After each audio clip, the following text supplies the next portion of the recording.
You know, it is saying that on the Bhagavatam class, Nidra Devi presence.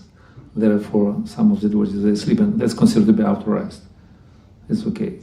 So, because Nidra Devi is here. But don't snore too loud, otherwise you're going to wake up your neighbor. Anyway, so according to our Dharma, we got certain births and we live in a certain place in the universe. And also there are Bila Svarga, it's called underground worlds or extraterrestrial. Also Svarga, also considered to be heaven, but in different way. So it's like a technological paradise. Prabhupada called it fool's paradise. Yeah? So we try to follow this direction. So also it's called Yantrika civilization. We create different technologies and try to, organize our life in a certain way so that we feel comfortable by using technologies. And we so depend now, so we completely merge into this kind of situation. And Maharaj Parikshit, he was conquered all this land not in the sake of to get resources, to make a slaves or whatever, to grab some wealth from them, or just make, I don't know, to rape or rob, like now they're doing, Like, for example, this war between Ukraine and Russia. So they're killing each other, and they're almost, I think it's like about 1 million people already wiped away. And they're fighting over piece of land, maybe a few hundred square miles. And there is nothing, just land full of, mines and scrap yards after military, what is called, all these different machines which been destroyed. So all over the place. So they're fighting all over this kind of piece of land, which is like, I don't know, what is the use of that? What is the value? And they kill lots of people. But those Vedic kings, they fought for Dharma, not for material things. And that was their business, to spread Dharma. Like Brahmanas, they're spreading Dharma by words, by reciting Vedas and preaching to the others. But kings, they're preaching the way to spread the Dharma, they're preaching not by words, but by sword and fire, like we say in Christian tradition.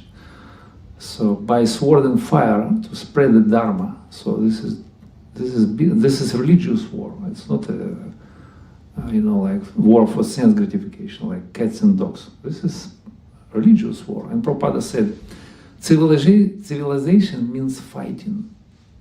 Prabhupada said, someone may ask, may doubt that civilization probably it's peace and prosperity. But to establish peace and prosperity, we sometimes have to fight because some of the people are then uncivilized. If everyone is civilized, that means there is no war. It's okay, so we live in peacefully and worship Krishna.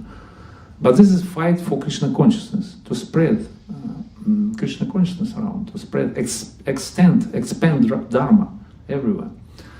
And it was concern of Arjuna as well on the battlefield when he was talking with Krishna. He said, Adharmam vibhavat Krishna pradushyanti kulastrega strishudu stashu varshneya jayate varna sankara, right? So it's famous verse. When he said,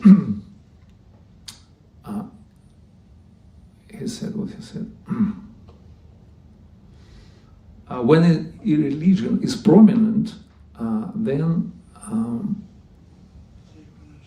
women become polluted, unprotected, polluted, and then out of it, so all this kind of unwanted population grows, which is Varna Sankara.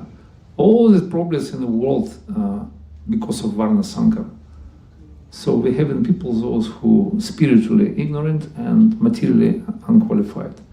And these people, they don't know who their parents, what their lineage, what should they do in their life. They're completely bewildered, And they're criminals, rogues and thieves, they're like this.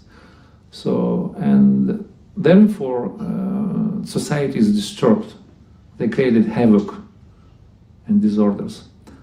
We can see around, so it's all over the world nowadays. And it's called Varna Sankara, just to establish peace and prosperity in society. So Vedic kings, they used to fight for dharma, and they killed those people or just push them somewhere outskirted of the empire and just restricted them in some areas, or bring them up to the level of engage in social beneficial work, whatever. So, and Prabhupada said, it's like a preachers of Krishna consciousness, Preachers of Krishna consciousness are supposed to be brave and also Brahmanical. It's mixed nature. Like Prabhupada said, preachers are supposed to be like, they have a heart of Bengali mother and bravery of a British soldier. It's a mixed nature, Passion and sattva as well. Sattvic, like Brahmanas, they know scriptures, they can explain the philosophy, but also they're a little bit passionate, just expand Krishna consciousness, So Rajarishis, kings, great kings, and Maharaj Parikshit was one of them, and he did a very beneficial, very wonderful work. So he conquered. By the way, his grandfather, Yudhishthira or Pandavas, they conquered already everything. He just was maintained. They whatever they conquered. So he just maintained, and he was not like he was not greedy for all these taxes to come to grab everything. No, even if subordinates, they give £1, that's enough for taxes, because it's like an act of surrender. So they had to give something, but they're not just like they torture them and just exploit and just like suck out everything. Just give £1, that's it. Submission. So you surrender, okay, so you can carry on. And yeah, that's a wonderful sign of this great nature. Krishna explained this nature of the Kshatriyas. He said, Shauriyam teja drishti dakshyam chapuapi apalayanam Dana Ishvara Bhavamcha, Kshatra Karma Svabhavaja. So Kshatriyas are like that, they're heroic, they're powerful, they're determined, they're brave, and they're powerful, they want to fight. But this fighting is much more higher than just fight of cats and dogs. So they're fighting for Dharma, for higher purpose, for Krishna consciousness, the religious war. Very beautiful, like sacrifice their life and everything for Krishna, actually. So anyway, so and he was invincible. It's correct word, invincible or undefeatable, right? He was an undefeatable person. He was able to conquer even a Kali personified, Kali Raj. And this society, which is Krishna conscious movement, it's also invincible, undefeatable, all-powerful spiritual society with many devotees, also powerful devotees.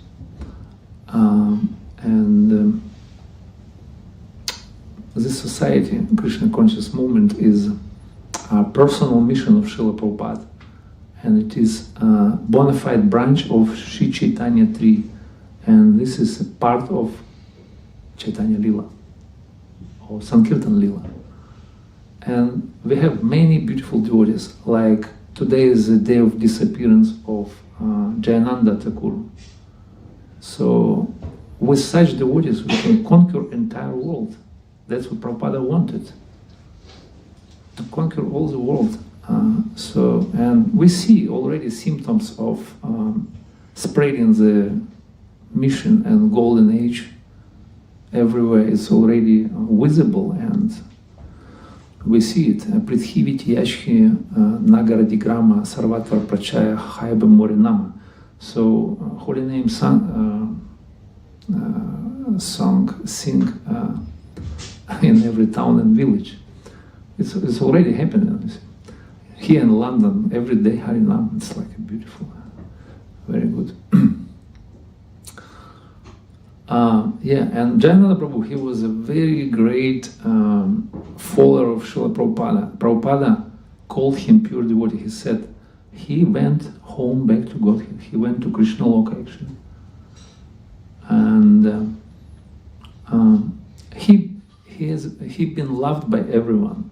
Jayananda, he was such a great soul. He came at the dawn of our movement. He joined to the early in the pioneering days, and he was one of the what is called organizer of Rath Yatra festival, right? First Rath Yatra festival in 1967 in San Francisco. He arranged. He hard work labored devotee. He was working hard, and he was doing all manual services, not like sitting on Visasana and speaking high philosophy. No? He was doing very, manual job. He was cleaning pots and distributing prasadam. He was doing Harinam on the streets. He was organizing, building the carts for the deities of Lord Jagannath. He was pulling the cart on the street. He was collecting, raising funds, and doing all these types of works. And he was like exemplary, and he been loved by everyone actually. Everyone loved him, not only devotees, but also non-devotees also, like maybe municipality people or police, or I don't know, people on the street when he was chanting. So everyone loved him. He was like, because of his compassion and humility and his service attitude. So everyone loved him. And Prabhupada said his picture should be put up on the cart of Lord Jagannath in every Rath Yatra festival. So we have this tradition. So we put his picture all the time. Jayananda Thakur. And this is amazing. So Prabhupada said he went back home, back to Godhead in Krishna Loka, definitely. He became first saint of ISKCON. He's officially considered the best saint of ISKCON. And he sacrificed everything, his money, his last 10 years of his life, he gave away to Krishna. So we're very grateful to him. And even I was thinking about that at present day, in this place, we have a same person, equivalent of Jayananda Thakur. We have his duplicate or incarnation, let's say, here in London. Is anyone trying to guess who is he? He also is doing same thing. Yes, Parashuram Prabhu, exactly. So he follows his path, his way of life. He also like driving force behind all Rath Yatras and Padayatras, all this kind of different preaching programs for distributing prasadam and so on. Like, for example, last week we've been in the Bournemouth Rath Yatra, and I observed him. He brought this cart, he set up everything, he cooked prasadam, he organized everything, and afterwards he just pulled by the rope this cart and just was dancing and chanting, like a simple devotee. But most of the devotees, they came for Radha just to enjoy, to chant and to have prasadam, have nice time. But he was doing all this manual hard work behind. And it's like amazing, he's like a long time devotee. He was doing all these services. Probably he follows the path of Jayananda Prabhu. So we have such a great example here in London as well. And this is a beautiful this is the beauty of Krishna consciousness, all these wonderful devotees from the past, present, and future generation to come. So we have these wonderful devotees. And Prabhupada said, if we would have such a devotees, we could conquer this world for 18 days, like on Kurukshetra, right?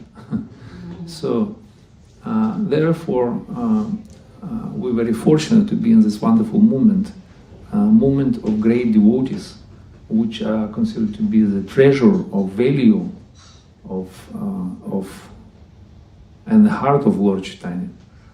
And like one of the Lord Chaitanya associates, his name Devakinandan Thakur, he wrote wonderful poetry which is called Shri Vaishnava Nandana, and he mentioned that one of such devotee can deliver entire Brahmanda, entire universe. Brahmanda tarite shakti dhara jane jane. All living entities in the universe he can deliver. Just one devotee. They're so powerful. So, just by remembering those devotees from the past, present, and future generation, so let us remember them. Because just by remembering them, we can get rid of all obstacles on our way, and we can attain the shelter of Lord Chaitanya's lotus feet. Eisa besmarana paite Shri Chaitanya Charan, and Eisa sabesmarana hai Shri Chaitanya Charan. So we'll attain the lotus feet of Lord Chaitanya and also get rid of all obstacles on the path of devotional service. And like Krishnadas Kaviraj, he prays in his great work, Chaitanya Charitamrita, he prays. Shri Chaitanya Padambujo Madhupa Piyo Namo Namaha Kathachin Adhayesha Shvapi Tat Ganga Bad Bhavet. So he said, even dog-like person, like me, dog-like person, can become a devotee by the grace of those devotees who are like a bumblebees. They're hovering over the lotus feet of Lord Chaitanya and just licking the honey which is coming from his lotus feet. So even a dog-like person can become devotee. So there's a great mercy, great value of association of the Vaishnavas. So we glorify today great followers of Srila Prabhupada, and we also try to become eligible candidate to receive the mercy from them and follow the auspicious and beneficial and glorious way path. Thank you so much. Hare Krishna. Jai. Hare Krishna, Krishna Krishna, Hare Hare, Hare Ram. So I'm stop here because we a little bit over time. So maybe a couple of questions we can try to ask to answer. Is anybody who likes to? Yes? Huh? Jai. Jananda Thakur ki jai. Gaur Premanande Hari Hari Bol. Ananta Kuti Vaishnava Vrinda ki jai. Hare Krishna. Hare Krishna. Thank you, Prabhu, for the amazing class. I wanted to ask you at the beginning of the class, you mentioned the example of the sun, of the sun. For we can say as a metaphor of the absolute. Yes. And someone may ask, especially like in the street, because we make the example and we say that in the internal part the sun is a personality, a god. But they could say, but why there should be a personality there? The sun is just a manifestation of energy. Why this manifestation of energy should come from a personality? What would you ask her, probably, if someone may ask you this question, like on the street in Sankirtan? Because you can explain in many ways, like in a simple way or complex way. Like, for example, we could say, you personality, right? So if you personality, you've been born from personality, and if you just follow this line, so everywhere the personality, there is nothing impersonal. Anything cannot come from nothing. So if you personality, how you can minimize your original father, which is supreme personality and spiritual personality. So there is behind also personality. If we cannot perceive him through our gross senses, it doesn't mean that he doesn't exist, actually. So everywhere the personalities.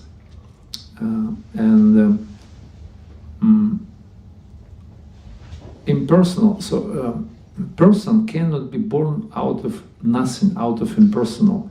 This is contradicting to the metaphysical truth, actually. It cannot happen. It cannot be, because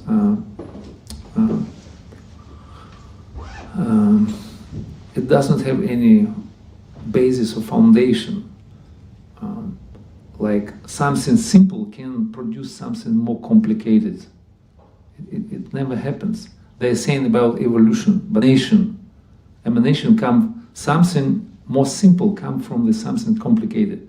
So, for example, we can what is the word? We can invent some device, some computers or technologies, some whatever, nuclear energy, but we cannot invent anything which is more complex than we are, actually. So a human being is so complicated entity. If you just look at your brains, there is one cell of our brain is much more complicated than if you take like whole UK with all technologies and infrastructure.